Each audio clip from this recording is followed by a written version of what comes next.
Man, it's so hard. It's so hard to know, like, are they ready to quit? Are they ready to tap out? Was last week the final straw? I don't think it was. I think the Vikings are going to win this game outright. I think they're going to sit up like the Undertaker. I think Justin Jefferson's going to get about 14 targets in this one. He's going to have a huge game. And I'm not saying that everything that they do if they win this game is sustainable and repeatable the rest of the season, but I think they show signs of life. They get their season sort of at least back on the right track, and they win. Get in the know. Non-stop Vikings talk. It's Purple Daily on Score North and ScoreNorth.com. Purple Daily, presented by Surly Brewing Company. Yeah, that's right. Some of us can just see into the future. Some of us can see into the future. The Vikings aren't ready to quit on the season, and others can see into the future, like Judd, that Mark Sanchez will still have Amir Abdullah on his mind. He's in love. He's in love with Amir. He can't believe he's gone from here. He wants him back. Loves him. That's hilarious. Hey, the Vikings.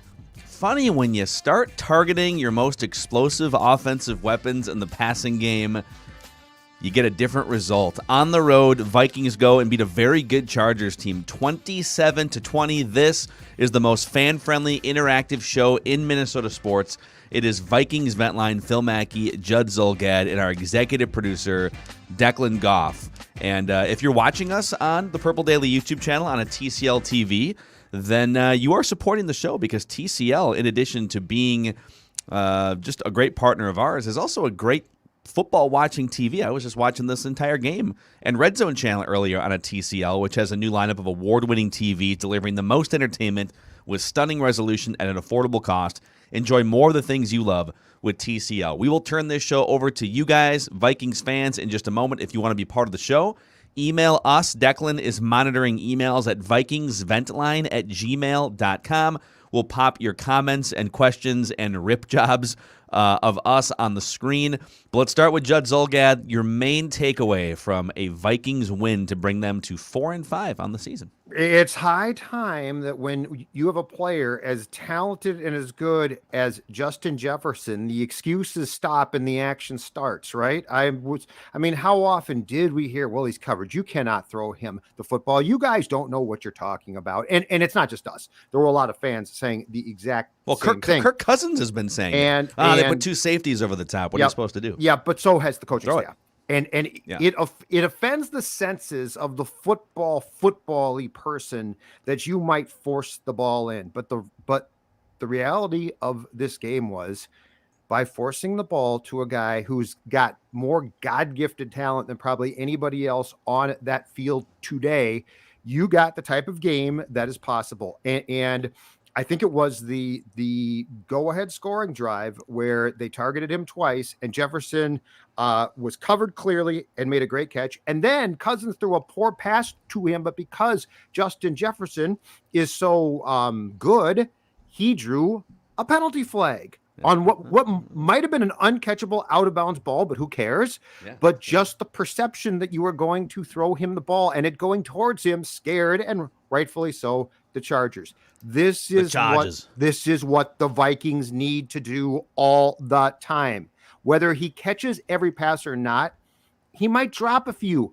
I don't care. This goes back more and more to the fact that internally the Vikings, and I would not disclose this, internally the Vikings, for whoever the OC of this team is, has to have a Justin ratio. X amount of passes, because that means the quarterback's in trouble, and Kirk likes rules. So if I tell Kirk, you are in trouble if you do not get him the ball 11 to 15 times, I mean, you're in trouble. No, you're not going to get. We can't take away any of your guaranteed ironclad money, no, but we'll find some other way to punish you. On the plane ride home, you're going to be sitting in the back, and you're going to get no food. So you're sitting middle seat, sir. But I loved the aggressiveness. I loved how the Vikings finally attacked offensively. And I loved the fact that it did feel like this. And I don't know if this is Kubiak and Zim, or if there was another chef that might have gotten his way into the kitchen here or what. But I love the fact that we got through the scripted plays, and it actually at times improved. So good for you. Keep it up. Yes. No, this is, I don't know if this win saved jobs immediately. I don't think they were going to fire Zimmer I don't think they want to fire Zimmer midseason, but this definitely kept their season afloat in terms of if sneaking into the playoffs is keeping your season afloat, then they did, because that 7 seed is up for grabs. By the way, the Seahawks, I think that game finally yet? The Seahawks were just not able to score points. They're down 10-0. It looks like, or maybe this hasn't refreshed yet. But like this, I thought 17 rep. It's over. Done. So 17-0 pack. So I kind of thought, Russell Wilson's coming back. Maybe the Seahawks will get it going. Well, they didn't today. They didn't score any points.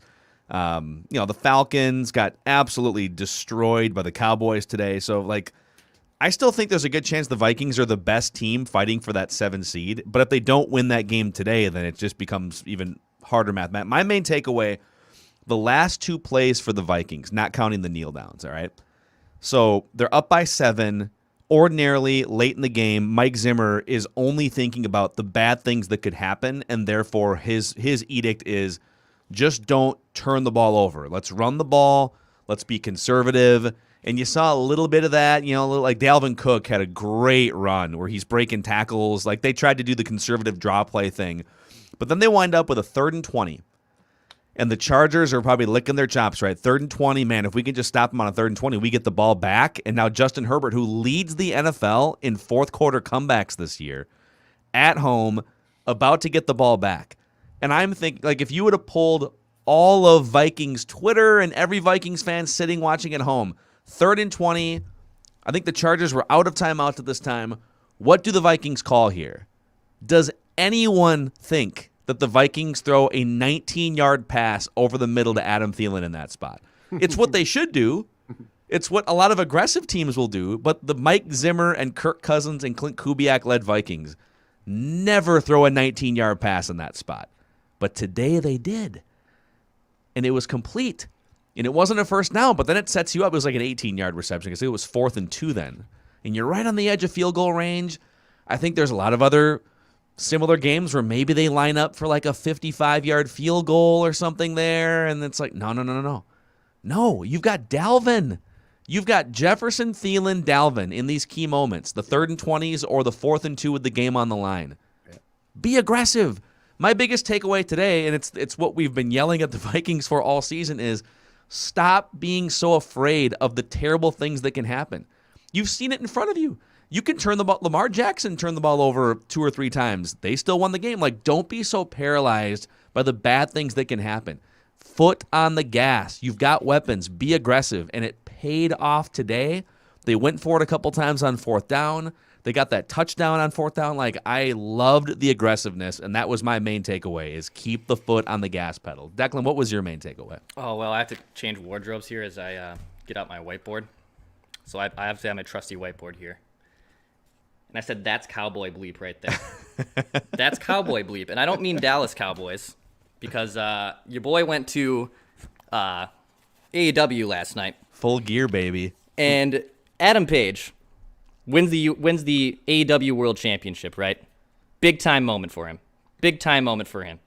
And he has a moniker this is cowboy bleep, right? This is all about being a cowboy bleep. Yeah, I can't say cowboys, baby. Mike Zimmer, let's be cowboys. Let's be cowboys. Put here. the spurs on, strap on the assless chaps, get the 1, 2, 3 on the charges. If I had chaps, I would have worn them underneath my chill boys, but I wasn't able to do that. However, Justin Jefferson, cowboy bleep. Clint Kubiak, cowboy bleep on the 3rd and 9 play call there to basically ice the game. The Vikings showed that they had some cowboy bleep in them, just like my guy Adam Page did at AEW Rampage or AEW Full Gear yesterday, and the Vikings had the same thing. That's cowboy bleep. That's how you win a big game, dude, and I'm all for it. And people pointing out in the chat, by the way, that that's not an actual cowboy hat. Oh no! People wondering actually, what is that hat? This is from my parents live in Australia, so it's actually before I was born.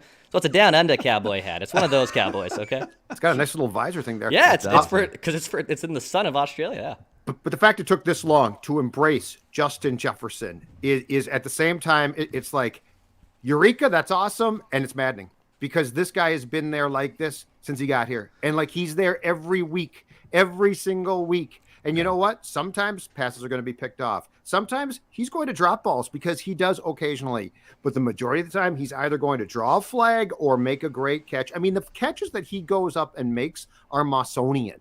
Like, there's nobody that has played for this team since Moss that can go up and make those catches. Diggs could a little bit. Yeah, a little bit, but I don't think Diggs is as good ultimately as Justin Jefferson can be. And to lean into it finally is such a refreshing thing. And you know what? Kirk's credit, there are throws Kirk can make.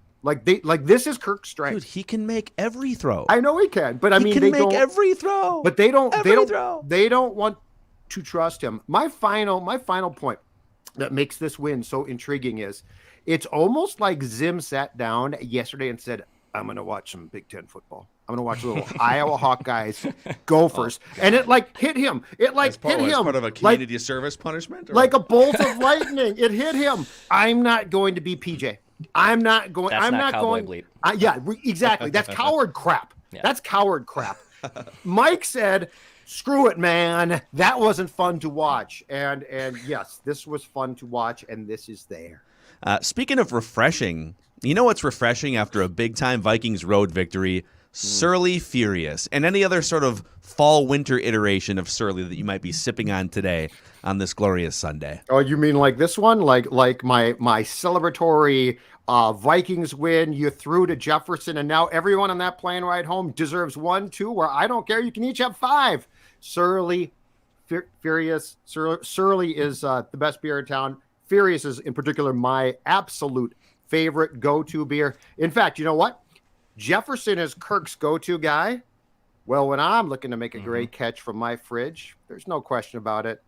Surly Furious is Do you my think target. Thielen on that 3rd and 20, do you think he saw a football or a giant can of Surly Furious coming his way? I think it was Surly Furious. Because he's like, that's my baby. Check. That's my baby. And Kirk's like, you can't drop it, and then let's celebrate with a Surly Furious. Hey, if you're happy that the Vikings finally got aggressive, 18 combined targets. 18 combined targets to Justin Jefferson and Adam Thielen, which, by the way, is like, you look at that and you're like, wow, that's a lot of targets. Like, that should literally be every week. But you got to start somewhere. So 18 combined targets, 14 catches, 208 yards to those two guys, and some just like put away catches that the Chargers couldn't come back from. If you love the 18 targets and 208 yards, click the like button on this video that you're watching right now on the Purple Daily YouTube channel, and click the subscribe button, and we will in turn give you daily Vikings entertainment. So all right, we'll shut up now so that we can turn the show over to you guys, Vikings fans, and get your thoughts on a victory that kind of at least keeps the train moving forward here.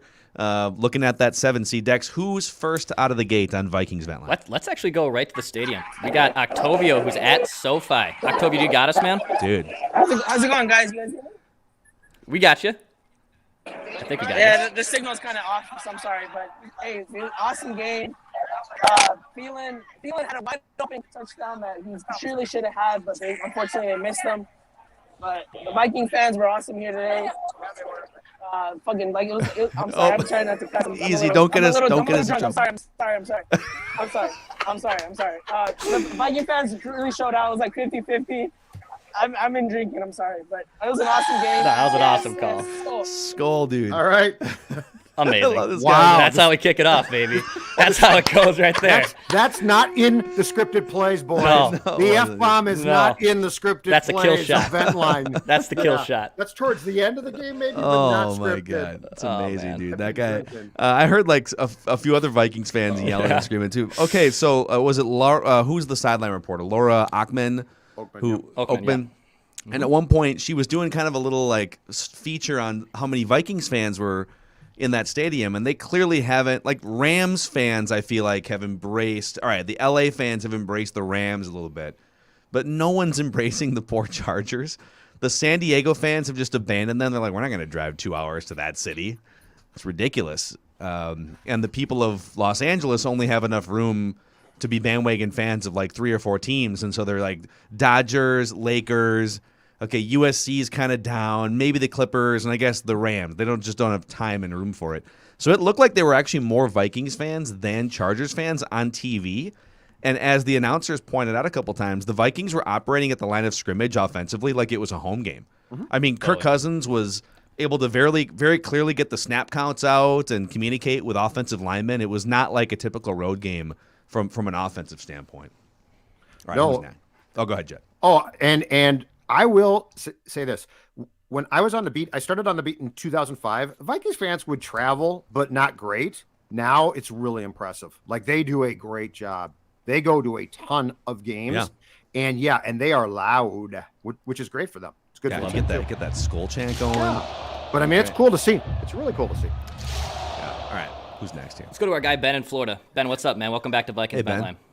Thank you. I will have to say that my biggest takeaway is I really hope that when Zimmer sits down on Monday and looks at this film, he says to himself, us being aggressive helped us win this game. Because, and this is the first time in 4 years with Kirk Cousins that I felt Zimmer was leaning on his quarterback, leaning on his offense. And then defensively, he said, I'll do just enough. The Eric Kendricks pick, huge. Stopping them, sacking, blitzing Justin Herbert. I'm going to do just enough on defense, and I'm going to allow my offense to take the lead. And to the offense's credit, they came through it. They came through for him. So I really hope Zimmer has learned something from this. And, some of the throws that Kirk Cousins made, like one of them to Jefferson was a triple coverage. I think it was like a 27. Like, I probably wouldn't have made that throw, but I like Cousins' mentality of, I don't care. Jefferson's never covered. The ball's going his way. If they play like that against Green Bay, there's no reason to think they can get to 500, especially at home. So I'm really glad that I hope Zimmer has learned that if I lean on my quarterback and I lean on my offense, we're going to win games more often than not. I hope he learned that lesson, but time will only tell. So a lot of good stuff from this game.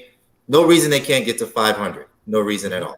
But my quick question to you guys, I thought the offensive line outside of Oli Udoh played a pretty decent game against Joey Bosa in a Chargers pass rush. I didn't think Cousins was under a lot of duress. I know that fumble was really bad, but what do you guys think of their performance today?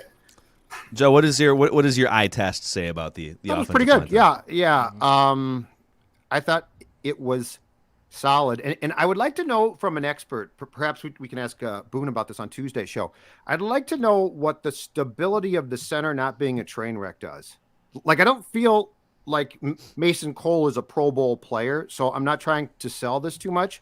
But don't you guys feel like there's a stability these last two games from the line that didn't exist? It feels to me like it's not great, but it feels like the center isn't overwhelmed, which I so often get the feeling that Garrett Bradbury is. Yeah, I mean, I don't know if stability is the word that I would use when Oli Udoh is a penalty machine, and like Brian O'Neill had a couple bad penalties today too. But I do in general feel better about Mason Cole than I do about Garrett Bradbury. Yeah, exactly. And Darisaw had a bad penalty or maybe multiple today, but I feel like he's coming around, at least compared to what they were running out there in the first 4 weeks. So this crew was also among the crews today that was itching to throw flags. So, I mean, they were about half of these crews could dial it back a bit, and I'd be appreciative. Like, there are crews now that are just dying to throw flags. And so yes, I agree. And I'm not trying to say that the Vikings offensive line is great. I just feel like it's not a complete meltdown right now, which is an improvement from 2020, for instance. Yeah. By the way, 17 penalties called, 10 on the Vikings and 7 on the Chargers for, let me see here, 170 total penalty yards. The other thing, too, is the Vikings dominated this game. And I think what bothered me the most about sort of the end of the first half sequence again, where they're giving up points and they have a chance that the Vikings wisely call timeouts to preserve a minute 30, and then they hand off on the first play to run clock, and like they once again screwed up the end of the first half. And my biggest gripe there, Judd did the halftime vent line on the Score North Instagram account, almost to 9,000 followers. Please follow us. They just they don't need to be in a close game like that. The Vikings dominated the first half. They got the big turnover. There was a huge yardage discrepancy, and yet here they sit. They're only like clinging to a lead at halftime. Yep. And so I'm so glad they came out in the second half and said, all right, none of this BS. We're giving the ball to Jefferson, Thielen. We're being aggressive late in the game when we have a chance to put it away. I think for so long, Mike Zimmer's mindset when it's 3rd and 20, like I talked about at the top of the show, is, all right, let's not throw the ball to the other team here. Let's let the defense finish this game out. It's like, dude, it ain't 2017 anymore. Your defense isn't finishing halves. They're not. So let your offense do it. And today they did, and it worked, and they won. All right, who's next on Vikings Vent Line presented by Surly? Yeah, let's go to Eldon. Eldon, what's up, man? You're on Vikings Vent Line. Where are you calling from? I'm calling from Milwaukee. I've called it a couple of times this year. Nice, man. Right on. But- What's up, Eldon? Well, I listen to the games. It's not on TV, and I don't want to go out to a bar.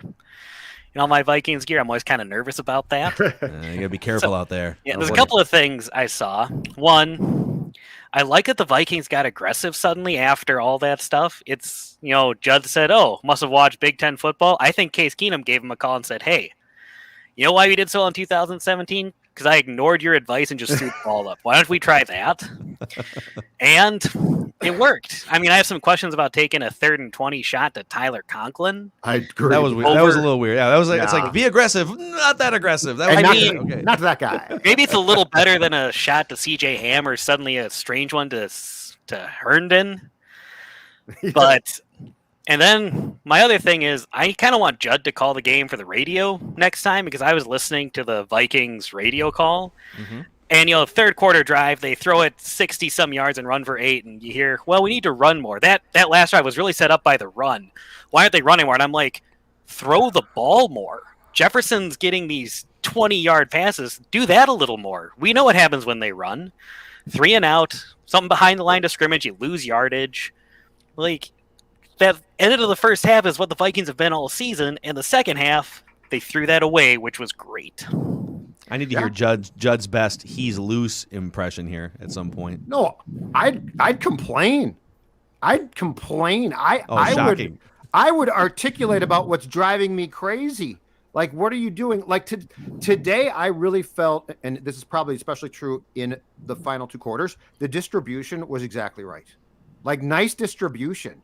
You've got to go. I mean, how long have coaches talked about we can't go and become too one-dimensional? And then the Vikings come out and they're like, we got to run the ball more. It's like, hold on a second. I thought you were going to try and work the run and pass. So no, I'm with you. I thought the distribution today made perfect sense and used your most talented players, aside from the 3rd and 20 throw to Conklin, which I didn't understand. Yeah, Eldon, thanks for coming on, dude. Appreciate it. Just keep your head down there in enemy territory. Just stay away. Yeah, be careful from the bars. In terms of balance, they ran 37. Let's see here, 37 pass attempts. There were 2 sacks, so 39 dropbacks and 33 rushing attempts. The Vikings, just for context, are pretty much right in the middle of the pack in run-pass split percentage. Most teams now in 2021 run the ball less than they pass, and the Vikings are included in that. I don't have the exact percentage for the season in front of me, but what I will say is, for me, it's less about run the ball less and pass the ball more. Yes, in certain situations, I think they're too run-heavy. I think they're too run-heavy on 2nd and long, for instance. But it's more about the percentage of targets that go to your non-elite passing weapons. Like, you don't need a 2-game stretch where Conklin gets twice as many targets as Thielen or Jefferson, right? That's either bad play calling scheme or it's Kirk Cousins just not being mindful of who the needle movers are offensively. And today, when it comes to just like percentage of targets, so again, 37 pass attempts for Cousins in this game. And more than half of them, right around half of them, went to Jefferson and Thielen. Cook also had 5 targets in the passing game, which I'm cool with that too, because I think that dude should get the ball 20-plus times every single game. So it didn't.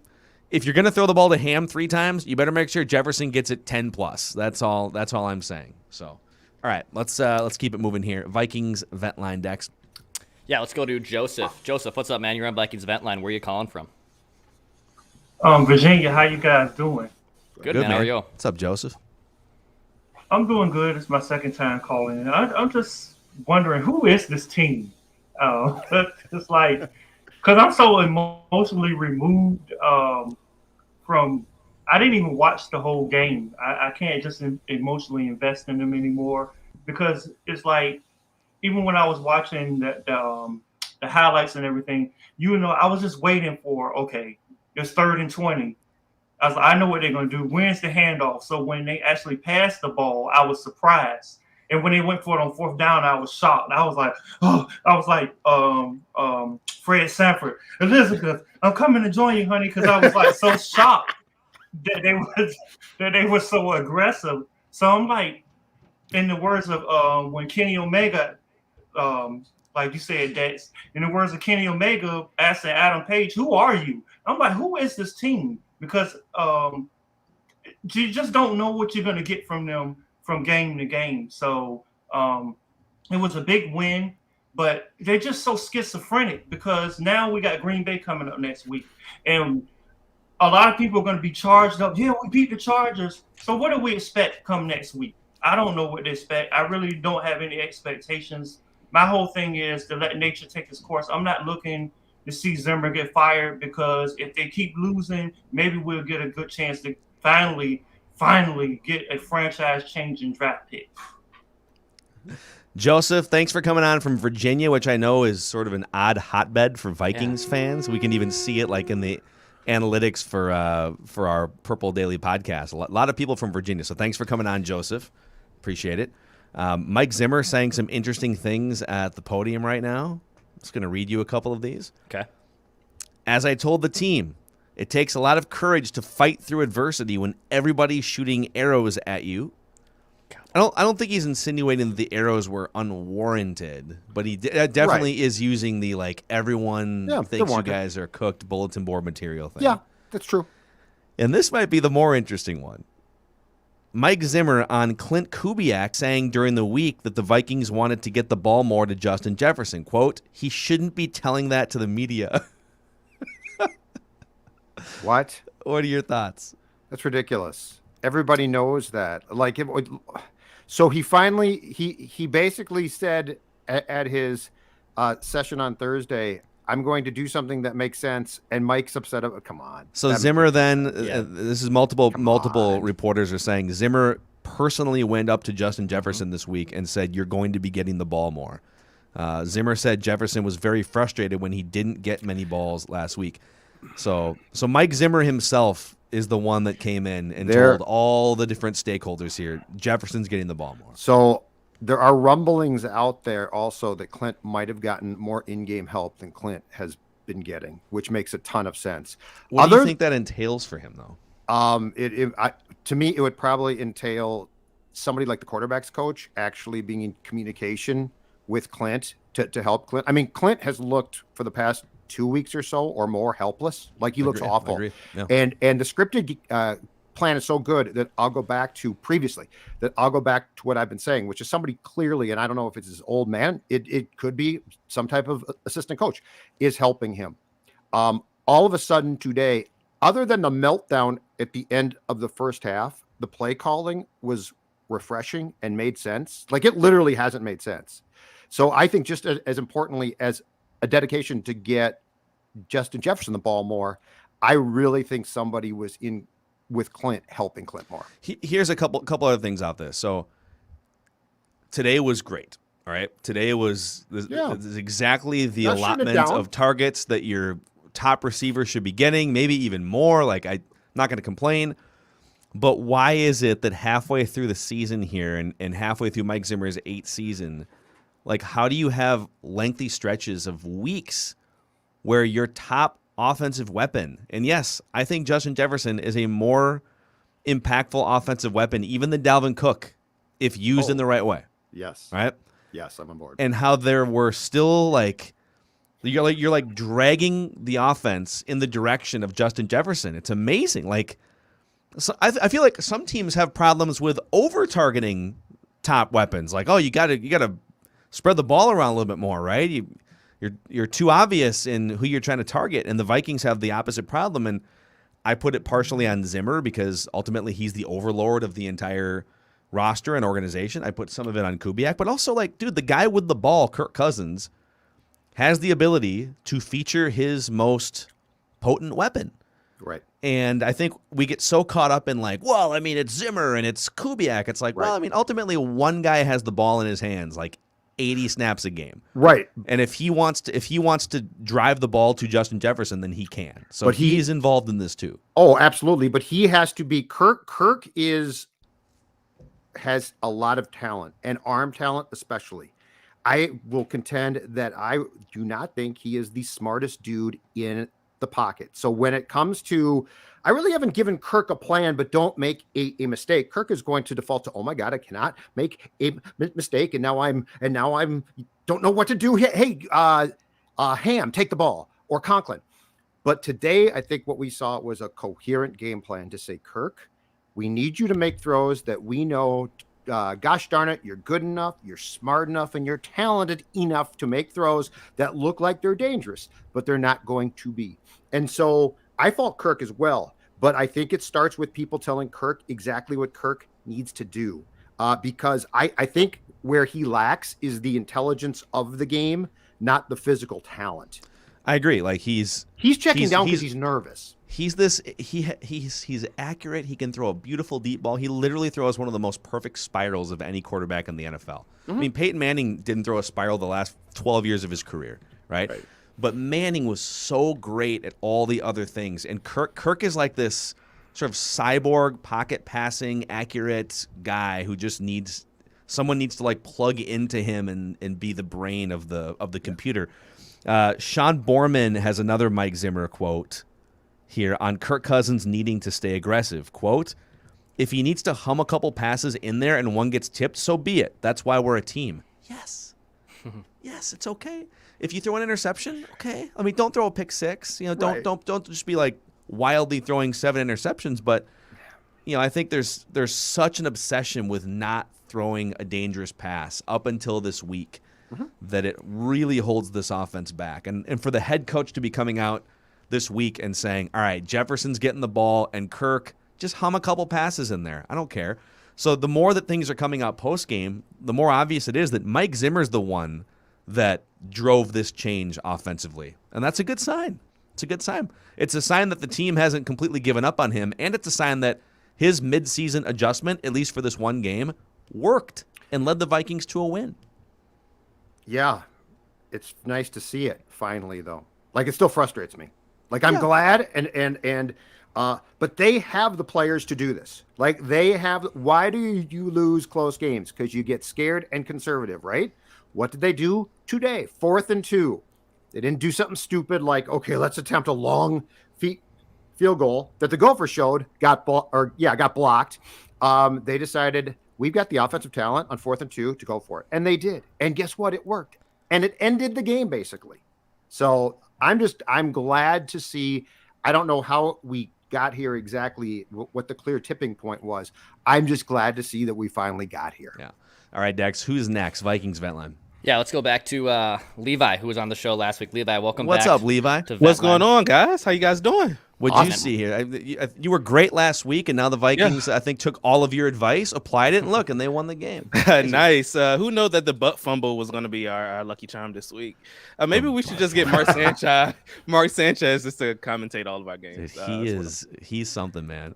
Yeah. All right. So this week, I was fairly pleased with pretty much everything. Play calling was good, not scared. Clint definitely, you could see that he had help in some form or fashion because it was just unpredictable things that were happening. Yep. Ballsy calls on fourth down to go for it, put a dagger in the team. That's what we want to see. I don't have anything negative to really say about the team unless the one spot about Udo. I'm kind of concerned about the progress of Wyatt Davis a little bit here. When the one time that Udo did get hurt, I think we saw Kyle Hinton come into his spot there. And it's like sometimes he's inactive, sometimes he's just not playing at all, gets no burn. I don't know what's going on with that. Second thing is that it's clear to see that NFL refs need to be full-time. Okay, this is a problem here. They're just coming in flag happy, sitting at home bored, playing Among Us maybe or something, and they're just ready to throw the flag. Other than that, that's all I got. Skol Vikings. We finally got. And congrats, Vikings fans. We finally have a blueprint, something to build off of. Congrats, Vikings fans. This is a win for you guys. Clap it up in the chat. We got Levi, great stuff, dude. Love it, Appreciate you Levi. coming on All right. again. Catch you guys later. Awesome. Love me some Levi. Yeah, on Oli Udo real quick. So I think he took 2 penalties, maybe 3 today, but he came in as the, let's see here, I'm just gonna whittle this down to guards here. So he came in as the second most penalized guard in the NFL. Only Connor Williams with the Dallas Cowboys. So Udo had 9 penalties coming into today, and Connor Williams had 10. But Udo, I don't know how many Connor Williams had in that blowout win over the Falcons. But Udo is definitely like one of the 2 most penalized guards in the entire league. Yep. So Not great. Yep. that's And the question about Wyatt Davis is a great one. I have no idea what's going on there. And we don't know. Like, is he awful? Is he still fat? Like, what's it's just weird. He's definitely like pretty he's fat. He's an offensive lineman. But he should be fat. But I mean, he's a 3rd-round pick. And so I get the fact that he's not starting, I guess. But yeah, he can't get in, and he's active for games when they basically have guys on the COVID list. So like they're like, okay, we'll stick him on the roster for this game. But yeah, that's a really good question about what exactly he's done so wrong that he's been ostracized basically from being on the field. Yeah. If you guys are watching us on the Purple Daily YouTube channel, thank you for hanging out with us. Please click the subscribe button. And if you love what you saw offensively from the Vikings today, just hammering the ball to Justin Jefferson, Adam Thielen, click the like button if you are ready for that to just translate over through the rest of the season. And this is, if this is your first time watching Vikings Ventline, this is part of the Purple Daily umbrella of Daily Vikings Entertainment. Phil Mackey, Judd Zolgad, our executive producer, Declan Goff. You can find former Viking and 10-year NFL vet Alex Boone yucking it up with us on Tuesdays. And if your first reaction to that is, Alex Boone, wasn't he a bust? Check his commentary out with us on Tuesdays and just the passion and insight that he brings. It's been great having him on board. And Realistic Randy, too, on Purple After Dark on Tuesdays, also part of the Purple Daily family here. So, Dex, who's next on Vikings Ventline? Yeah, let's go to Larry. Larry, what's up, man? You're on Vikings Larry. Ventline. Where are you calling from? Calling from Arlington, Texas. Okay. Nice. What's going on, man? What'd you see today? A couple things. I got a couple notes I want to just kind of quickly go through. First thing, Kirk, man. It was so good to see Kirk just finally throw the ball up and just let Jefferson go get it, man. I've been waiting all season long for him just to finally just say, hey, we got a top 10 wide receiver. Just give him the ball and let him do damage, man. Trust me, he's hard to cover, man. Second thing, Udo has to go. I'm sorry. I'm so sick of seeing this man every week holding on 1st and 2nd down, man. We get too many holding calls on 1st and 2nd down, and we suck at long 3rd down. So I'm sick of that. We got to do something about that quickly, man. Quickly. And my last thing, or 2 last things, man. Oh, really, last thing. I don't know if y'all ever noticed, but when y'all see Zimmerman calling in defensive plays or on a defense on the camera, his hands is always shaking. Why is that? Like, what's going on with that? Is he scared? Is he nervous? What is it? Something about that just bothers me. I think, Larry, thanks for coming on, man. Yeah, I noticed that too. And I mean, it's hard to sit here. I don't think he's nervous.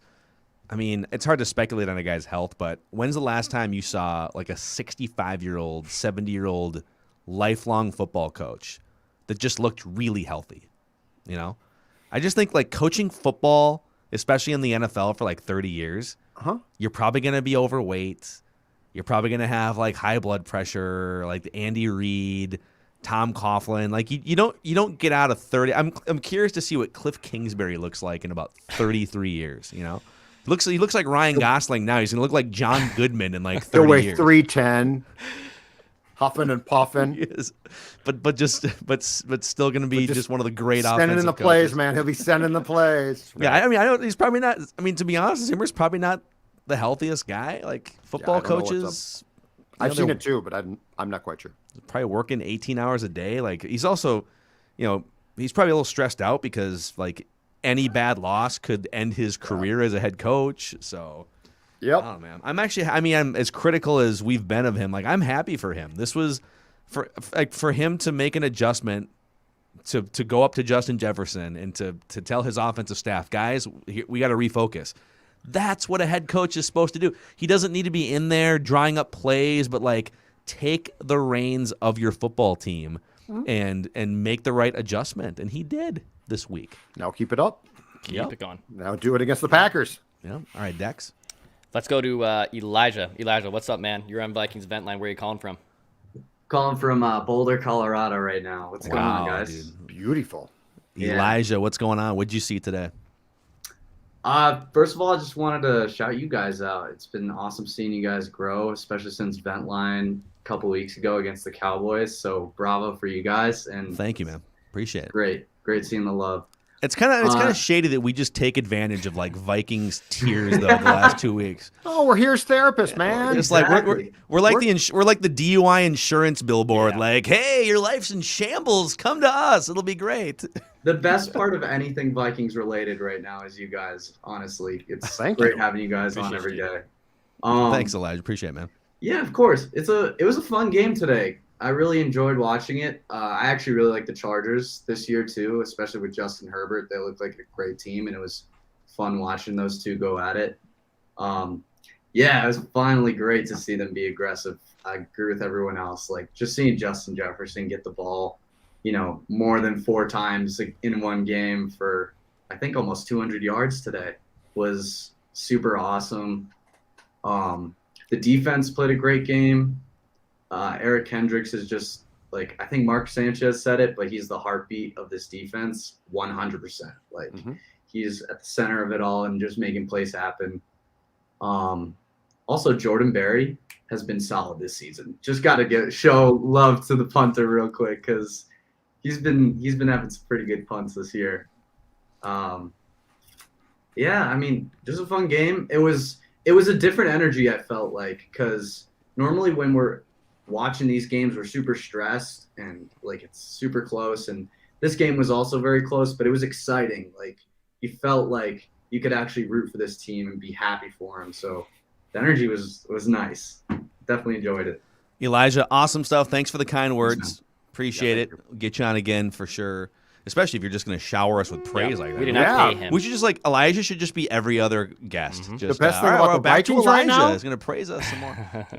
That's high praise or really sad for the Vikings. When they're getting drubbed in the second half by the Lions or whatever, it's like the bar is pretty low for us to go above it, So, but thank you. Appreciate the kind words. Judd, real quick before we get to a few others here, people have noticed in the comment section you got the fresh haircut. You're losing some weight. Your 52nd birthday was yesterday. Yeah. So what's been the biggest change for you? The biggest change, without a doubt. In fact, I have dropped from 240 pounds to the current 217 Livia Weight Control Centers. And I've got some new exciting news, boys, to unveil for the first time right here on Vent Line. The Season to Believe Friends and Family event. Be like Judd, join now and save 40% off your plan.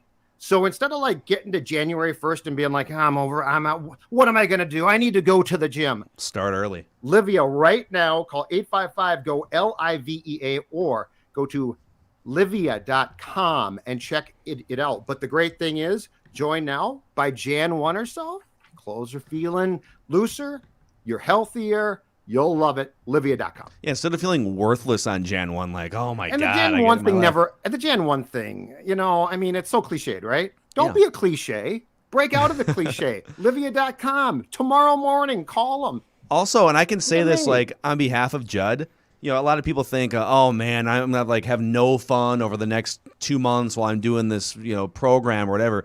Judd's still drinking beer. It's not like you're not just eating kale and drinking seltzer water. You're enjoying your life and lost 20+ pounds. And the most important thing, because it's a good question, but the most important thing, portion control. That's what they help me with. I need food structure. That's my biggest problem. Because if you bring me a bag of chips, guess who's going to eat the whole bag of chips? Yeah. Portion control structure. All right, who's next on Vikings Vent Line? Yeah, let's go to Jay. Jay, what's up, man? You are on Vikings Vent Line. Where are you calling from? Calling from right here in Minnesota. Calling from Meehan Prairie. Nice, there you man. go. All right. How are we doing today, guys? What'd you think of the game? Good, man. We're honestly like we can only do the last 2 weeks show so often. Like the Vikings got to throw in some positivity once in a while for us to gnaw on. So I think we're pretty happy. What'd you see today? Oh man, the first thing I want to point out is I forgot who exactly called that a Amir Abdullah prediction, but I think it's Judd. Judd Zolgad. Mad props to you, Judd. I was just kind of zoned out watching that game, and I hear them talking about. I think it was like screen pass or something like that. It was throwing Amir Abdullah, and I was like, "What in the world?" Sanchez, man, he's got his go-to guys. I knew it. He came through for me. How does he even? So he must have done a bunch of prep the first time they had a Vikings game, and something about Amir Abdullah stood out to him. And then his name just he's not even on the team anymore, and his name just must have just popped into Sanchez's head. It was so weird. Mm-hmm. Yeah, we might have to Thank you. write that down. Bribery commission going, figure out what Judd's side deals are. Here, maybe Never talk to Sanchez. Never talk to football. Judd here for Mark Sanchez. Yeah. Oh man, Judd's gonna drop a really obscure one. Like, all right, Mark Schlereth is gonna talk about cutting a cucumber in half and swallowing one half whole as a college trick. All right, what? That's crazy. Okay, sorry. Yeah, no props to Judd. But in all seriousness, though, Cameron Bynum, man, he can play. He had a great game. He had a great game against Baltimore too, and I don't know what they're going to do with Harrison Smith, because he's on this massive contract and he's around for, next couple of years. And I think Mike Zimmer is gone regardless of what happens in the next couple of games after the season. So, it's interesting to see what they're going to do with Cameron Bynum versus Harrison Smith. And, the other thing is, what's his name? Cameron Dantzler, right? Because throughout the game, they didn't really target him that much. They like to pick on Breland a lot. So when Patrick Pearson comes back, which I think is next week, who are they going to start? Is it going to be Breland or is it going to be Dantzler? Because I think we know the right answer, which is Dantzler, but what are they going to do? And so, I like to hear what you guys, who are they going to start? You have to start Dantzler, right? Because and Breland was questionable for this game too. So he's got, I think, is it an ankle now? He didn't get hurt today, but the guy seems to get hurt once per game. But I think you've got to go Peterson, Dantzler. Here's the key, though. Peterson's an old man with a hamstring problem. He can come back. I'm not convinced he's going to. That's the sort of thing that you don't want to rush. So I actually think, just totally guessing, that decision might not come until at least the week after the Packers game. But if I have a choice, it's not tough. Dantzler starts. I also want to see Mason Cole continue to start next week over Garrett Bradbury. Bradbury should be off the COVID list by next week. Not to mention, even if it was not just performance-based, he hasn't played a game. They're going to play the Packers. It's a huge game to keep your playoff hopes alive, and Mason Cole has been 2 weeks in a row pretty solid. At least we'll see what the PFF grades say when they come out tomorrow. People that stare at the trenches more than we probably do during a game, but I would like to see Mason Cole get another game for sure, Jay. Yeah, I mean, he's not a disaster. I mean, he could become a disaster in the next couple of games, Mason Cole. I wouldn't put it past him or put it past, whoever coaches this Vikings offensive line now that Rauscher is gone. But, yeah, I mean, Bradbury, if Bradbury comes back, it's purely just a save-face decision, where he's a first-round pick. So you just have to start him just to not look like a fool, which, you already do, so may as well start their guy, which is Mason Cole. Awesome, Jay. Great stuff. Thanks for coming on. Appreciate it. We'll get Jay on again sometime here. Let's keep it rolling, Dex. Who's next? Yeah. Let's go to Luca. Luca, what's up, man? Welcome to Vikings Event Line. Thank you. It's going good. Glad to see the Vikings got another win. The whole game, I kind of, there's, the penalties were a big one for me. We do really good. We get a long conversion, and then we get another 10 or 15 yards in penalties. It's kind of got me feeling like Jerry Burns back in '89 against the Rams or whatever. Just being, we win and we do good things, but there's so many things that needs to be worked on. And I just think that was a big standout thing for me was the penalties for sure. One more thing is just that's a pretty old school reference for you, by the way. Jerry Burns in '89, man. Yeah. Unless you're 50 years old and just look great, you're like Tom Brady. No, but no, I remember my dad talked about it. See, old school. The old man told you. That's awesome. Yeah. Another thing is just taking chances and being aggressive. The Dalvin Cook 4th and 2, that was huge for us, and I'm so glad that we took that chance, and it definitely paid off. And being aggressive is a key to victory. Not being overly aggressive, where it's getting us into situations where there's penalties, but just knowing what you have in front of you with Thielen and Jefferson, and just utilizing the right way. Yeah. Amen. Luca, great stuff, man. Thanks, Luca. Thanks for coming on. Vikings vent line here. Let's keep it rolling. Yeah, we'll keep going on. Some good stuff here.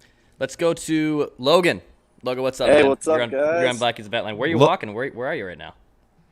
I'm outside my bar. I'm down in South Florida. It's a beautiful night. It's good to get a W. Nice, man. Love it. Whereabouts in South? Are you Fort Myers or Miami or like what? No, I'm in West Palm, kind of close to Palm Beach. Yep. Yeah. Yeah, it's funny. Say hi to our Hubbard friends KVJ show out there when you get a chance. Where are they at? KVJ, #1 morning show in West Palm. WRMF, Oh, part okay. of the Hubbard fam. Just shout them out. Awesome, man. Yeah, it's awesome out here when it gets a little bit below 70 degrees. Everybody's pulling out the fur coats. I think it's like 69 degrees out right now. Nice. So about the game, I mean, finally Zimmer doesn't play conservatively, and it works out for us. Now it kind of makes me think, how usually we'll try a deep pass, early in the game, and it doesn't work out, and then they won't use that the rest of the game. So it kind of makes me think, is he going to say, oh, we actually win by being aggressive? Are we going to do that the rest of the season? Is this, going to be a new thing from now on? What do you guys think? Well, Kirk Cousins just hopped up to the podium, and he did say, I do feel like we were aggressive for the most part. So I think the acknowledgement there is good. I don't know, man. I need to see it against the Packers next week because I think it's so easy for them to go revert back to this sort of conservative, don't make a mistake. But they have nothing to lose anymore. Like, what do you have to lose? And it paid off today. Nothing. And then they're not going to have Aaron Jones next week, so that's definitely going to help us. That's interesting. I mean, because he's been killing us. Yep. Yeah, Aaron Jones with a knee injury today. Yeah, Logan, thanks for jumping in from South Florida. Appreciate it. Yeah, Aaron Jones, is it an MCL? Mm-hmm. I believe I saw. That's a huge loss for them. Mm-hmm. Kirk Cousins also said, quote, Justin Jefferson is such a good football player. It's important that we target him and let him make plays. He's really good at football. Jeez whiz. He's really good I love this epiphany that's happening in football. like week 10. It's like, oh, man, this guy over here, we should totally get that guy the ball. It's crazy. I've got a quick theory on why Zim, I think, morphed and adjusted willingly today. I think they're finally missing so many defensive pieces that somebody told Mike, look, dude, like you can dial things up, and you certainly should, but your core guys are for the most part not playing. Mm-hmm. So if you don't embrace JJ and Thielen and Dalvin, you're never going to. Like, they're going to have to play a huge role if you want to win this game, which, to your employment is a huge win. But because no Barr, right? No Hunter, no Smith, no Jefferson, I think he probably finally said, okay, I get it. Now, the question is when guys start to come back, because there just seems to be such a Zim fallback position of, well, once my guys are back, I'm dialing it up and we're going to win with defense. I wonder if he can be convinced that this change is actually the right change, no matter who comes back. Yeah, and again, if you look up and down, especially the early games today, so over the last 30 games, going back almost 2 full seasons, the Vikings have only had one 20-point lead or more in any of those games, and it was against the Lions at home last year. And now I wasn't expecting them to go on the road, not exactly a raucous environment, but that's a good Chargers team. They're above 500. They've had a couple really good wins this season. Like, they weren't going to blow the Chargers out. I'm not expecting that.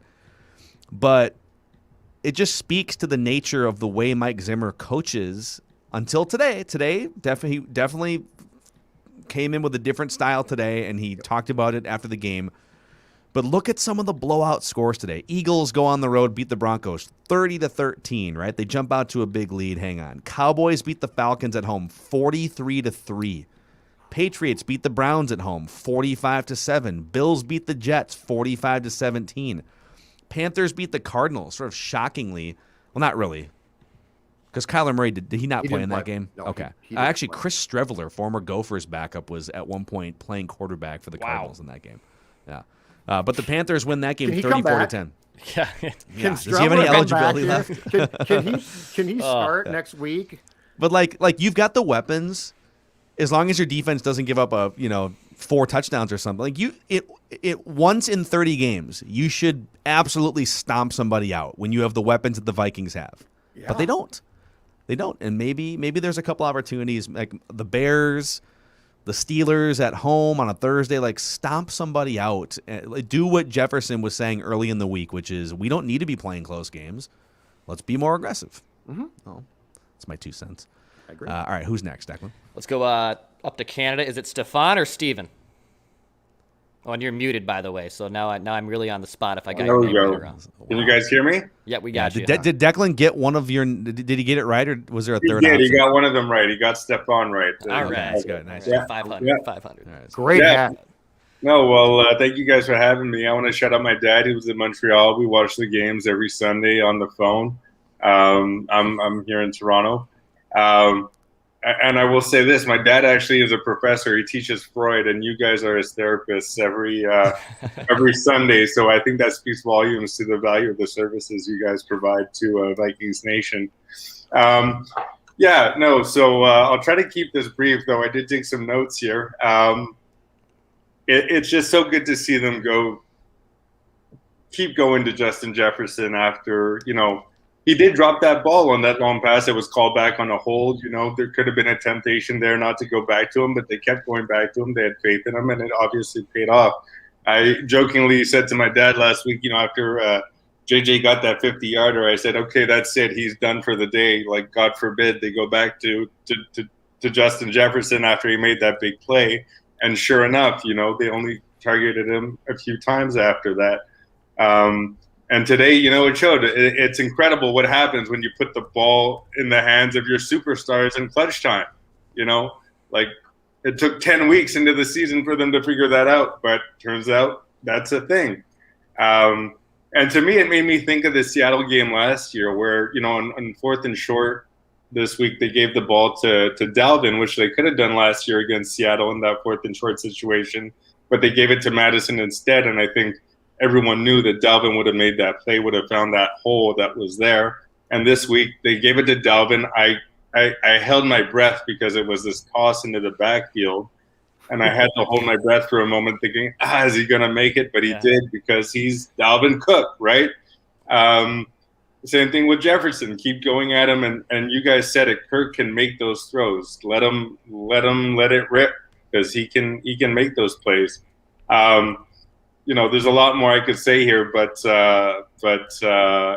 it's good to see the win. I just hope they keep it on this trajectory. There's a lot of guys on defense. Some other guys mentioned. Bynum looks great. I'd hate to see Harrison go, but at the same time, if you got to save cap space, that might be a place you can do it. Vigil also looked pretty solid today. I have the same take as Realistic Randy on Anthony Barr. So, that's another way you might be able to save some space. But the defense looked really good today. All around, it's just good to see that aggressivity or that aggression, I guess. It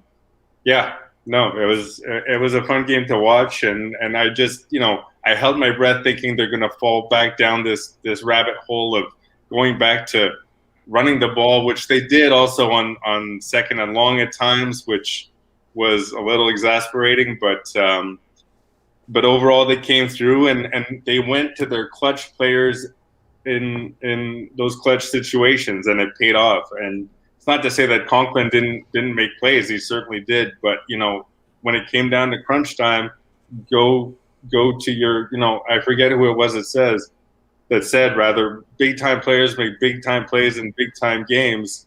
And, it showed today that you need to go to those guys, and you have those guys. So let's keep doing it.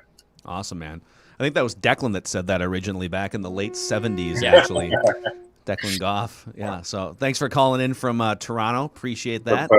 Good stuff. And I think it's cool that him and his dad are in different cities in Canada, and they sit on the phone for 3 hours, mostly just bitching about the Vikings. Until But then we're their pull the therapists. game See, out. that's the important. That's what we do here. That's It's awesome. God's work. I love it. All right, Dex, who's next on Vikings Vent Line? Yeah, let's go to Josh. Josh, what's up, man? You're on Vikings Vent Line. Where are you calling from? Hey, calling from Mankato, Minnesota. Nice, dude. Right on. Go Purple Cows. Yeah, so I just want to start off my call with a question. Is Mike Zimmer a Purple Daily fan? Because I swear, like, everything that you guys were saying just got implemented today. I think he's got someone. He's got some gopher on the staff just cutting clips of Judd's Surly. You must be furious. rants. You know, Declan's predictions I'm on sending Wednesdays. them the clips. I'm sending them to Luke's PR. Yeah, the pie chart of blame. Josh is sort of sending right, clips. though. Like, it's remarkable what happens when you have a game plan that employs what I just like to call common sense.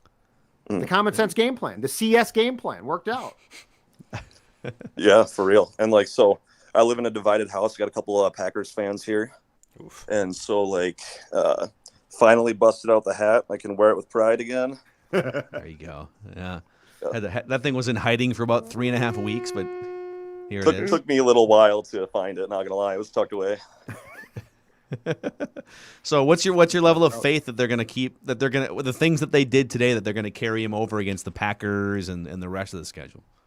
I think like it'll be a good test to see them against the Packers, just because like their defense, I think it's on another level than the Chargers. I mean, they have a pretty good one, but I don't know. I think it'll be good. I ended up missing the game today. I was pretty upset, especially because it was a good one. Well, did you have to work or something? What happened? No, I was driving back from Minneapolis. Okay. And then just didn't get it. Super upset. And I was just So like, maybe you should. I think now it's your obligation to not watch until the winning streak is broken. You might be the bad luck charm, and by you not watching, Stay away, it's Josh. The good Stay luck away. charm, Josh. No more Vikings for you, Josh. yeah, Only especially because I'm Packers. super superstitious too. So maybe I'll just turn it off. You can't watch the chill boys you're wearing, and you can't watch the games until they lose again. So, Josh, thanks for jumping on, man. Yeah, thanks for having me. Speaking of chill boys, let me tell you guys. Oh yeah. Let me tell you something. Let me tell you something, brother. Let me tell you something, brother. Yeah, when I slept those chill boys on, ooh, yeah. It's fall/winter weather, and those long underwear from Chill Boys come in handy. Like Judd says, normal guys like us strap them on. We start to look like NBA players. Put a pair of shorts on top of them too. It's great. But Chill Boys, most comfortable underwear that I think the three of us have ever worn in our lives. Minnesota-based companies. You can support them while you support your boys, and you can get them at chillboys.com. Yeah. They are fantastic. Not even close. It is life-changing underwear. Oh yeah, right. Yeah. And I've never been a briefs guy until now, and I can't even classify them as briefs. I don't know what they are, like the hybrid of underwear. I don't know what it is. They are boxer briefs, right? Aren't they boxer briefs? They are a lifestyle. That's what they are. It's a lifestyle decision that changes your outlook. Yeah. Forever. I'm just saying TMI, but like briefs, I usually don't like it because it's too compact. Not with Chill Boys. Okay. Not with Chill Boys.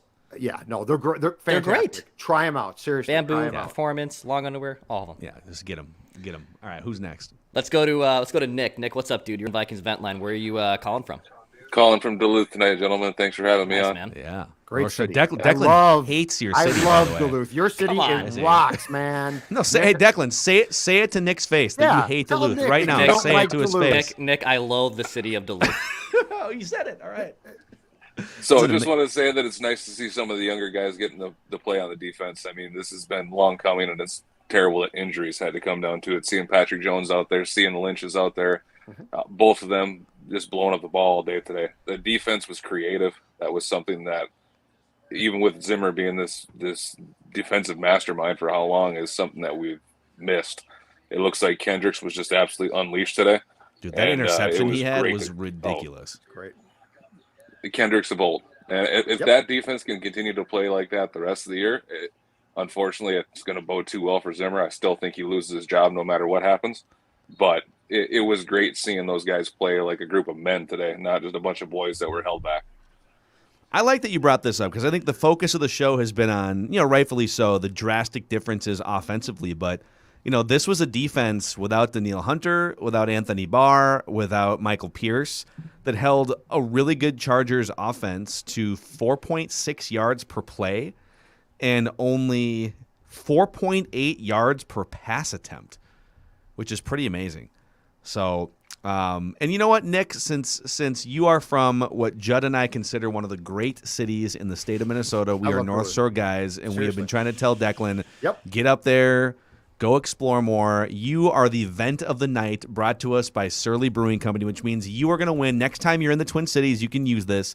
A night for 4 people to Surly Brew Hall, 2 appetizers for the table of your choice, 4 entrees of your choice, and 3 beers per person. That's right, 3 beers per person.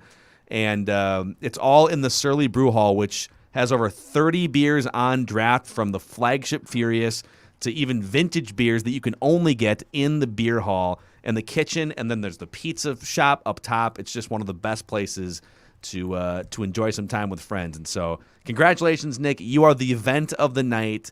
If you could send a note to VikingsVentline@gmail.com, and Declan will connect with you on that, all right? All right, thanks, guys. Awesome, Appreciate man. you, Nick. There's Nick Thanks, coming Nick. in there. Yeah. I hope every caller is from Duluth, just so Declan can see. I don't understand And how eating, eating a bowl of tater tot hot dish and sitting at the Twin all the Ports. cities in this state to pick on, Duluth is not Coming from a guy who spent multiple years in St. Cloud, and I'm not trying to rip Minnesota cities, but I mean, come on. I got takes on that city too that I have no problem sharing. You're such a big. Love me some St. Cloud. Don't so get if me wrong. it's not the big city, Declan's out. That's basically what it comes down to. Even though I'm on my cowboy bleep, I'm very much a metropolitan cowboy. Okay, I like the big city life. I like my pinkies out with this cowboy hat on. Duluth's Okay, awesome for a weekend. It's great. It's gorgeous. It's got great bars. CJ It's got Ham everything. can hang out in Duluth, and Nick I want you can to know call that in and all that stuff. Declan texted, "Don't forget about the Surly gift card." And in my head, I'm thinking, I was just waiting for someone from Duluth the entire time. Really, that's what I was The hoping setup. for. You were wait. Yep. No, but I'm glad he brought up the defense, and we haven't really talked about the defense, and they were very, very solid on the road today without some of their best players. So awesome stuff. All right, who's next? All right, let's go to Jabril. Jabril, what's up, dude? Are you Hey not? man, what's going on?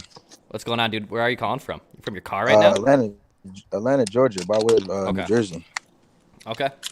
Surely there's no way that Amir Abdullah name can be mentioned again for another football game. Mark Sanchez will do a Vikings game again before the end of the year. Judd, what is your confidence level? He will sneak in a third Amir Abdullah game. I don't think he will, because I think he's now a Ham guy, because he talked about Ham like 8 times. So I think we've now his now Viking player is Ham. So I'm guessing it won't happen again. But I threw a Hail Mary desperation pass and it got caught. Are you saying that Mark Sanchez may have an affinity for like the 4th option backup CJ running back Ham, check down? Is that what you're saying? Yes, he wouldn't stop talking about him. And then he's like, when I was young, I played fullback myself. He was also talking about he's like an his odd duck, favorite. man. He was asked about his favorite touchdown celebrations, and he's like, "Yeah, it's like I don't know that we need to be like going down the road of Mark Sanchez's celebratory offense." He also talked about Kirk, like Kirk is going to Canton first ballot. Well, he probably is. Wow. Once the Vikings. Once the So Vikings instead of being cap like this season with Justin a Super Bowl Jefferson's made title. all that, yeah, he's like Absolutely Kirk not. Unbelievable. Kirk Unbelievable. Jabril's like, no. Jabril's Hell right. I'm Team Jabril. Absolutely not. I don't know how to feel. I definitely still haven't recovered from the Cowboys game. I've been trying to get on here for a while, and the Ravens game, it was cool to watch it without any emotion in it, because I didn't think that we were going to win. We started off pretty good, but of course we didn't finish. Of course, today we beat a good team. As far as the direction of the team, I'm still not impressed. I feel like I shouldn't be excited about this. It's almost asking Judd, does he have on chill boys? Because it's something that should happen. You know, this is something that the team is supposed to do. So I'm not excited about it. After the Cowboy game, I said I was done for the season. But in order for me to take this team serious, I need to see a couple more wins in a row. I need to see, picking up momentum towards the playoffs, because unfortunately we probably will sneak into the playoffs. But it has to be some more convincing victories. And you would expect more of this for the team possibly being on its last leg. This should be like desperation time to actually win as many games or be as aggressive as possible. And we haven't been as aggressive. So I'm happy we beat the Chargers. It's good to see us get a win.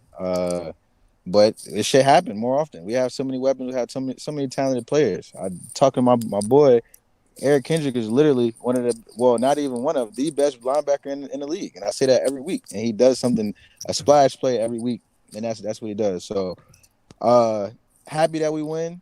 Still not sold yet. You know, we pop up when expectation is low. I need us to win a game when we're supposed to win and we dominate. That's what I'm looking for. Yeah, Dribble, that's fair, man. That's fair. Packers next week. Thanks for jumping on from Atlanta. Appreciate that. Pulford Skull just popped into the comments there, wondering when Declan's going to admit that he was wrong. I'm assuming he means because you thought they were going to get blown out today, but every Wednesday we admit that we are wrong on purple. Well, I didn't admit we get blown out, but all three of my predictions came off and they were untrue. So I think there might be a new completion percentage leader in the accountability session on Purple Daily. So all three of my predictions did not hit today. Okay. So Judd had the biggest. Judd had one of the greatest predictions of the last. About time I get a touchdown too, because I have been checking her. I have been Cousins-esque for a long time. I've been bouncing those checkdowns. I haven't completing those checkdowns. So it hurts. It's true though. We'll keep it rolling here. Let's go to John. John, what's up, man? You're on Vikings Vent Line. How Where are you? Where are you calling from? Hey guys, I'm calling from St. Paul, but I am a Winona State product. One of the great cities of Minnesota, Winona. Go Warriors! Thank you for having me. One of the great national championship basketball games of all time from like 14 years ago. I think they lost didn't they lose or did they win in that fashion? Was it? They lost. Okay. They've lost in unbelievable Minnesota fashion a couple times. Yeah. And I'm a little bit too over it. I went to school there like years afterwards, and the basketball like mediocre. I'm a Westerman product for radio broadcast purposes, so I appreciate you guys. But it's like I've had the full Minnesota experience with all the round off and then the Minnesota sports on top of it. So hey, we're losing John a little bit, and I'm pretty sure I'm going to put him in the queue because I'm. Sorry, go ahead, Dex. You go ahead and do it. Got it. I'm pretty sure he made a Doug Westerman reference, and I would like to make sure that because Doug Westerman was like one of my first bosses in the radio a long time ago. So, John, we're losing your connection. We'll come back to you in a second here if you can straighten that out. Let's in the meantime though, let's go to Jonathan. Jonathan, what's up, dude? You're on Vikings Vent Line. How are you? What's up, guys? Coming from Toronto, Canada. So love this. Great white north. I'm still sick and tired of them, to be honest. I can't. Like I wanted them to lose today because it's like, oh wow, we're aggressive today, and it's like, oh, next week we're gonna go back to CJ Ham up the middle, screen pass to Conklin, and it's like, you know that meme where it's like, when will you learn? When will you learn? It's like that's what I feel like with Zimmer.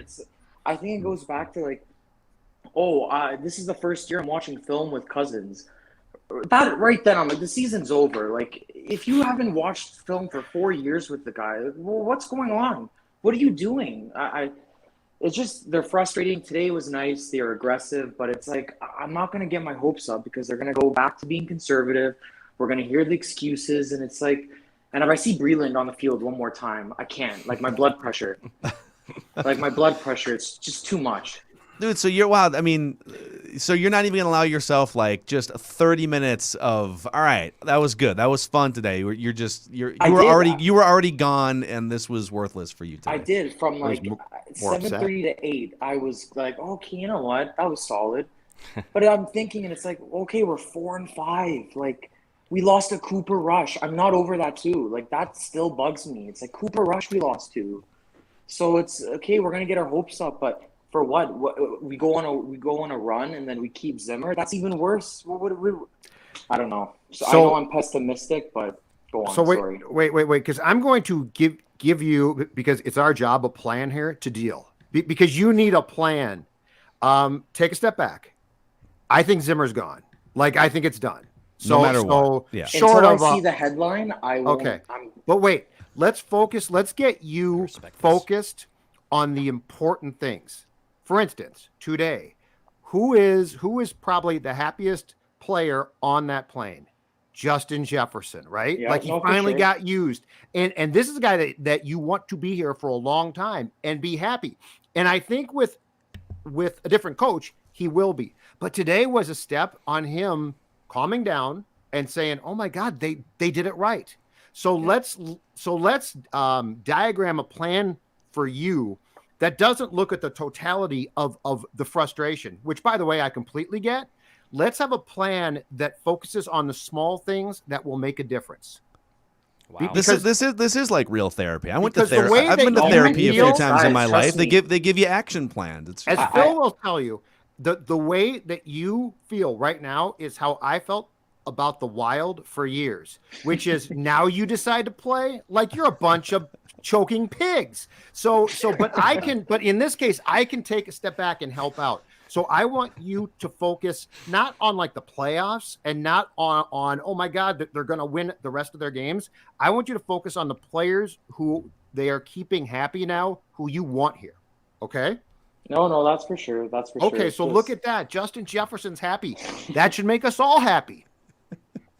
No, I agree. I agree for sure. It's just like, for example, a bunch of my friends joined the Vikings bandwagon this year. I told them not to. They're like, let me experience it with you. Oh, God. And I'm like, guys, man. you don't understand. And now I'm getting texts. Oh, we can go on a run. Like, this is going to be awesome. Like, guys, you don't know. Like, they do this They haven't been hurt every yet. year. Yeah, they haven't been hurt yet. No, Like, this they is the haven't wrong. hurt No. you yet.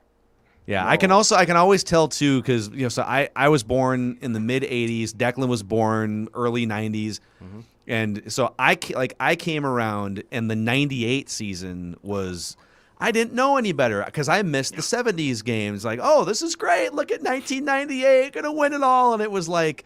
It was that Temple of Doom movie with Indiana Jones where the guy reaches into people's chests and just pulls their heart out. Yeah. And then there's the Vikings fans that missed '98, and then the Brett Favre '09 season was the first time that happened. It has to happen to you. I started watching 07, that's religiously because my whole family's Vikings fans, and then started building up, and then 09, it's like, oh my God, this is different. And then John, what's the ref's name? I can't remember.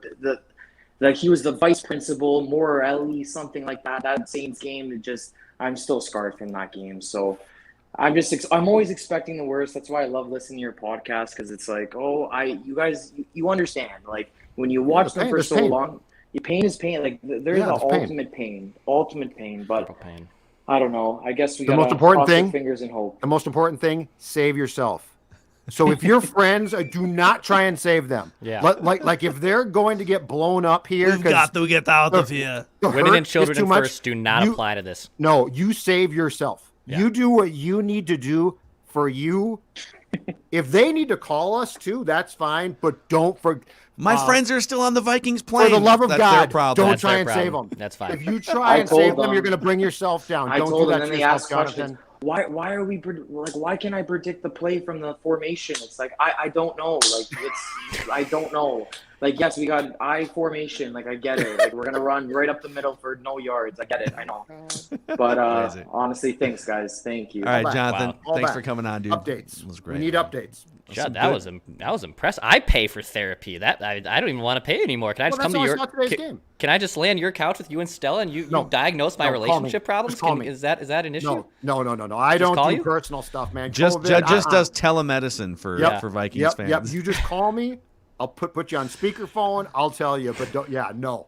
Dude, so just real quick here. So I have Judd knows this. I've always had like high cholesterol and stuff. So and I've talked to dietitians and stuff about little tweaks and stuff. So just on the subject of like therapy and telemedicine, I was told last week. They said, hey, we can get you scheduled with this new dietitian. You can either do it in person, a phone call, or telemedicine. And I was like, oh, what's telemedicine? She's like, oh, it's like a Zoom call. And I'm like, oh, yeah, let's just do that. And she said, okay, so it'll be this day, this time. And I said, okay, I'll actually be in Minnesota. So I'm going to be in Minnesota the week of this thing. And she goes, oh, you're going to be out of state? And I said, yeah. She goes, oh, well, then we can't do telemedicine. You have to be in state to do telemedicine. And I was like, I'm sorry?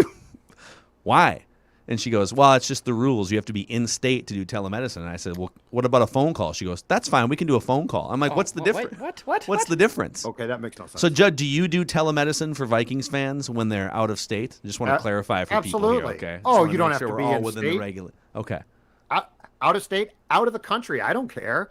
Oh yeah, I'm bending every rule. I mean, you know, as Deck said, speaking of cowboys, I'm a cowboy. Like I'll do Cowboy whatever, bleep. but I got people out there who need help. Cowboy I got up. people. We Cowboy got bleep. people who need our help, and to abandon them and force them elsewhere where they might get, let's just say, misled. That's not healthy. Mm-hmm. I took the Purplecratic oath to help people out. Okay, I took that oath, and I take that seriously. I'm here for you. Unless you're out of state, and then, No, then I'm you're not- screwed. We no, can't help no you then. rules, Sorry. No rules on that. You can be in Canada, just like the last guy was. I'm going to help you out. Let's try John here again. See John, if we have what's a up, better buddy? connection there. You guys hear me better? Yeah. I think so. Yeah. Much better. Go Warriors. Hey, I appreciate it. All right, so I know this is mostly like a reactionary show to the game, but I want to ask you guys like a big picture question because this was my big takeaway from the game, I guess, was like you didn't have three really good defensive players. You didn't have Pierce, you didn't have Barr, you didn't have Peterson. The guys didn't play. The defense was fine, and I don't know how much we're paying those guys for this 1 year. Accumulated those three salaries for this 1 year is probably like $20 million. If I made you the GM of the Vikings right now, you wake up tomorrow morning, you're the GM of the Vikings, you have Rick Spielman's job. You take those three guys are not playing, and the defense was fine, but you take that money and you no longer have them on the team, and you pour that into the offensive line. You know you've got a good, not great quarterback. When he's got a clean pocket, he can make the throws, he's got the weapons. You take that, let's say, $20 million from those three players, you get an average center, you get a good guard, and I think that is a playoff team that could potentially win a couple games. That's my big takeaway from this game is the defense is fine without these random additions from the offseason. Like Zimmer's like, I need a quarterback. I need this three technique. I need this linebacker that I love. Yeah. The defense is fine without those guys. You get Nick Vigil. Nick Vigil's as good as Anthony Barr. You get, it looks like Armand Watts is like a good defensive tackle randomly. And then you get like random quarterbacks. It's like they can, do the job against random, Chargers receivers. The defense is okay. You don't win games with defense anymore. It's not 1995. You take that money, you hit on defensive players like Cameron Bynum, and then you take that money and you put in the offensive line and you ride a quarterback who's good with a clean pocket. He's bad when he's got interior pressure. You give him a clean pocket, he's a good quarterback, you've got good weapons. I think it's like super simple, and I think we're speaking the same language because I listen to you guys, and I feel like we're talking about the same stuff, like Monday through Friday, and I listen to you guys, and it's like, we need better offensive linemen, and we've got the weapons. We've got an okay quarterback. It's not perfect. I'd probably rather have a cheap young quarterback who's mobile, but this is the bed you made. What's the best thing we can do? Pour it into the offensive line. You've got the weapons.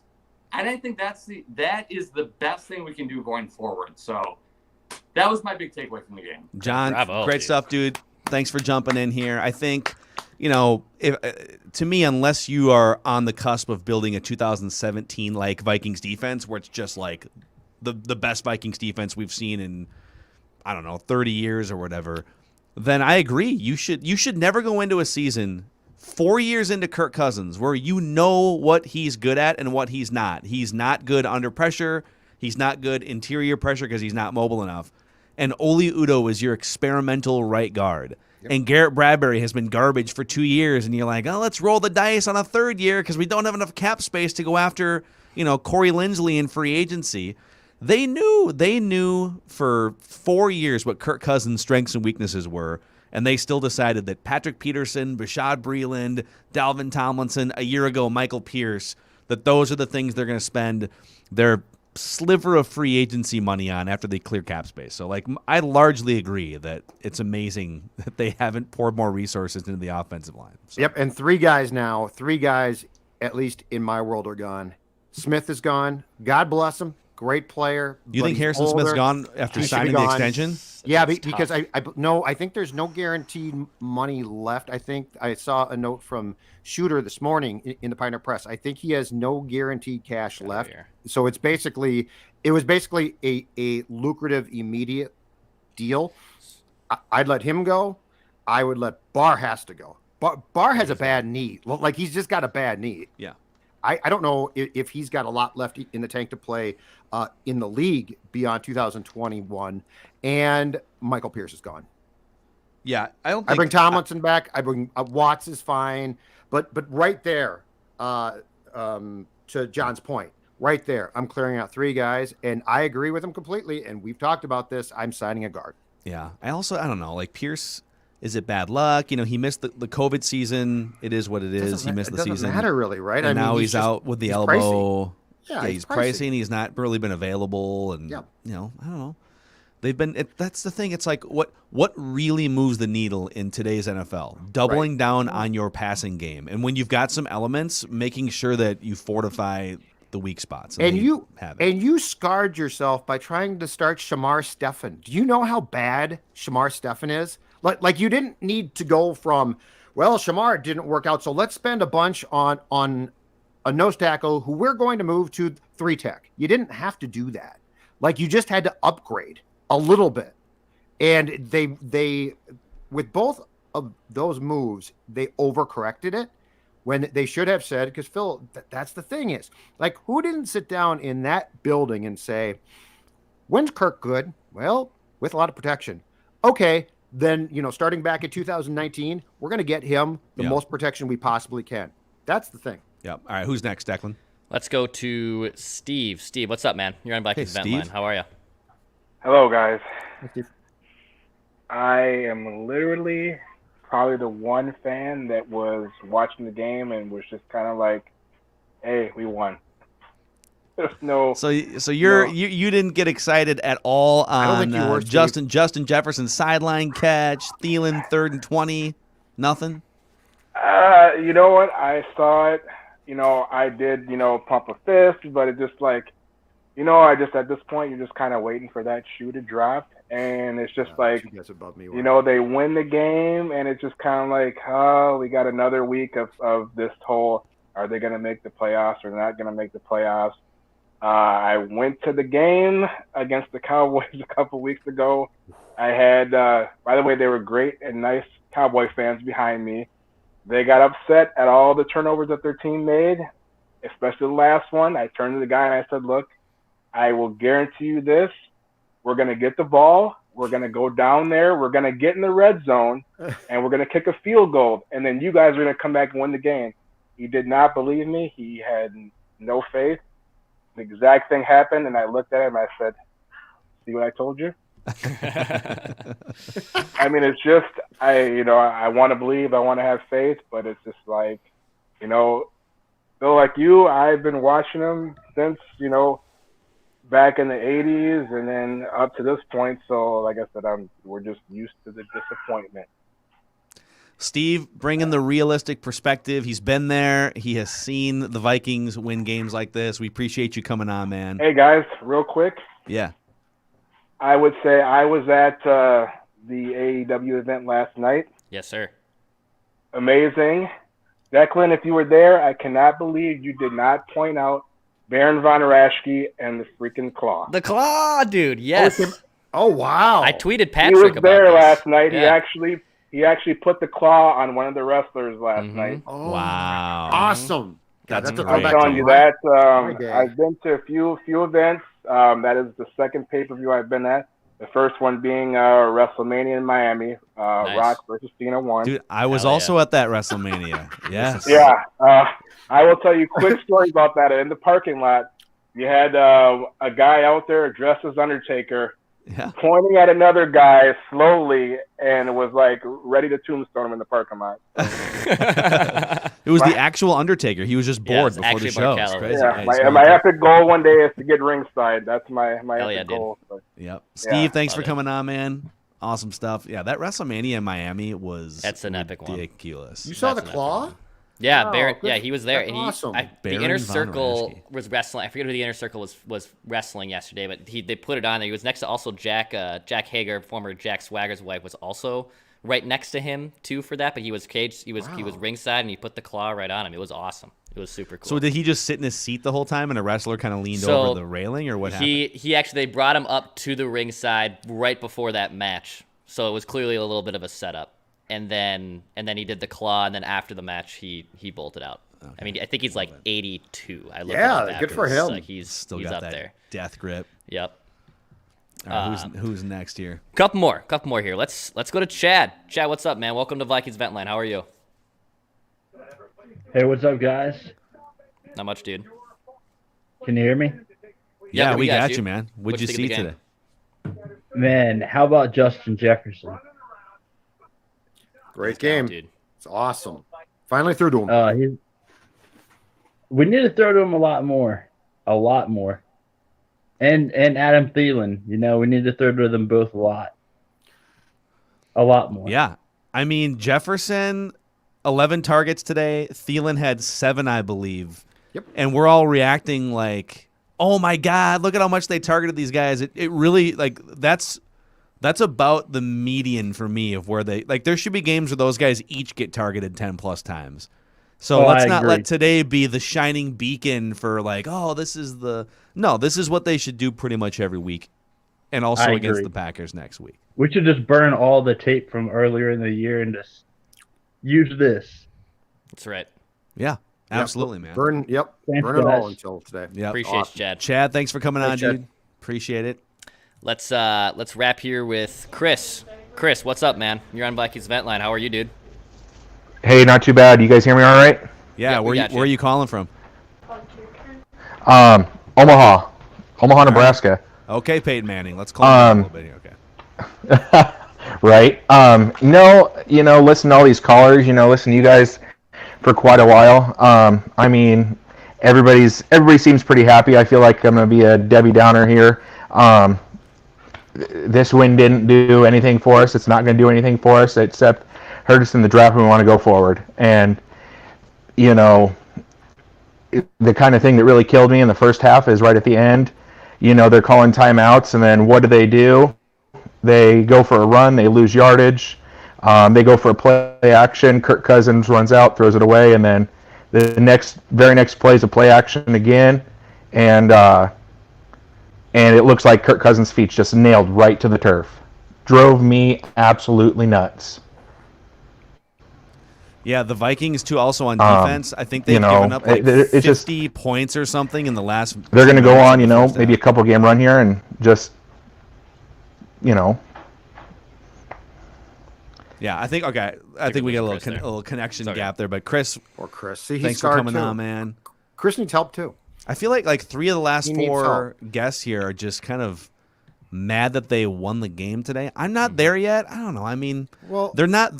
Put it this way, they're not bad enough to just lose like 7 games in a row. So because they're not like they were always destined to be in that 7 to 10 win range here once they started 0-2, right? And they'll fall in that range somewhere. We'll and they're not getting blown out. Like, it's not like they've been horse crap. Now I have not agreed with their game plans, but I mean, they've played a ton of close games. So we're going to see games now in the second portion of the schedule that are going to be close, and they're going to win. I don't, if they had won today with a running attack, just like basically been like last week or last couple games, run, and then occasionally we'll pass, I'd be on the fan side of saying, what's the point?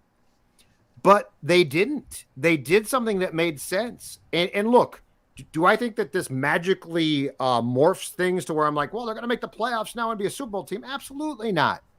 But if Justin Jefferson, I'll continue to harp on this point, is on that plane now being like, oh, yeah. He's just doing the gritty up and down the aisle. He's dry. Yeah. 3 hours. He's in the cockpit right now, grittying it up. That's not a bad thing. There are elements of this team that I think are very good and likable. Jefferson is probably case in point one, right? So that's why I'm not like down. And ordinarily I'm draft pick guy. Okay. But the most important thing that comes at the end of 2021, in my opinion, is coaching change. So I'm not as big on, well, just lose. Yeah. Would a high draft pick be nice? Absolutely. But 2 things. One, there is no clear-cut QB in this draft. So it's not like you're going to get to the top and take a guy like I don't know, like a Peyton, and be like, okay, we got our quarterback. So that's one. And two, I don't think at this point in time that Mike can save his job. So I'm sort of just at peace. And the fact that Jefferson was featured today and played great, it sort of empowers us to say, hey, look, if you do what everybody, not just our show, if you do what everybody's been saying, it's going to work, because it worked today.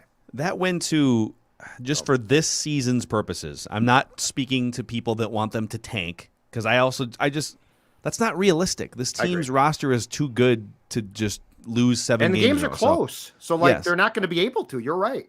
So here's why that win today was great. If you're looking to do as much damage this season as possible, even if you lose to Green Bay, you'll be 4-6, which isn't ideal. But the next 4 games after that are all very, very gettable. It's at San Francisco, at Detroit, home against the Steelers, and then at the Chicago Bears. So you're looking at maybe a 3-1, possibly 4-0 stretch if they continue to be aggressive offensively and the team doesn't quit on Zimmer, right? So lump the Packers. Let's say the Packers game is a loss and they go to 4-6. If the Packers game is a win and then you get the 4 winnable games, then it's really interesting. But there is a very conceivable path to like 3 wins in your next 5, which then gets you to 7-7 going into the last 4, and that playoff. Like there's 2 playoff spots up for grabs. So I'm not rooting for 7 straight losses. Like that's not a realistic thing with this football team. I do need the coaching change. Like I need that after the season. Yes, exactly. But because that's also not going to happen in the middle of the season. No, and that's fine. I don't care about that. And even if they lose to, like, he bought himself an extra month at least now. With that win today. I don't want a coaching change, because if they make it and play well, they're going to say, "Look at what Andre Patterson did. Let's keep him," and thus you keep a lot of the people who I consider to be coaching wise the problem. Yeah. So as long as we get the realization that they need to update themselves as far as philosophy goes and coaching goes and possibly GM goes, I'm fine with it. If they get to the end and are like, well, I mean, we played better, let's keep this thing, then I've got a problem. Yep. So all right. That's how I feel. Yeah. What an interesting Sunday here on many different levels. Mike Zimmer seeing the light. If you missed it earlier, Mike Zimmer went up to Justin Jefferson earlier this week and told him you're getting the ball more. Mike Zimmer took the offense, at least philosophically, took the reins and said, we're doing this. We're going to be more aggressive. We're going to go for it on 4th down. It's going to be great. Imagine that, though? Like you have to, what now, 8 games in, 9 games in, that you have to go up to your star player, arguably a top 5 guy, right? Like he might be right now among the 5 best receivers in the entire league, and say, "Oh, come on, man, you'll get the ball more." I mean, that's like going up to Kaprizov and, okay, well, you know what, first line, that's fine, huh? Seriously, come on. That's why I need a change. I need a change, but the good thing is, I love how you just bring hockey into this. Justin Jefferson. No, but I'm just saying it's a star player. It's like going up to Ant and saying, "I think we should play you more, Ant." Yeah. Well, no bleep, Sherlock. But yes, just keep it in mind, folks. Just remember, you saw some good things, but that doesn't change the outcome. More therapy to come next week. Amen. And that has been we're here for you. Vikings Vet Line. Appreciate you guys making this the most fan-friendly and interactive show in Minnesota sports. Please click subscribe and the like button on this episode if you're watching us right now live on the Purple Daily YouTube channel. And we'll hit you with daily Vikings shows. You can also listen to Apple, Spotify, or the Score North app. It's a central hub for everything we do. Judd Zolgad over there. Our executive producer, Declan Goff, over there. I'm Phil Mackey. We'll see you guys tomorrow on Purple Daily.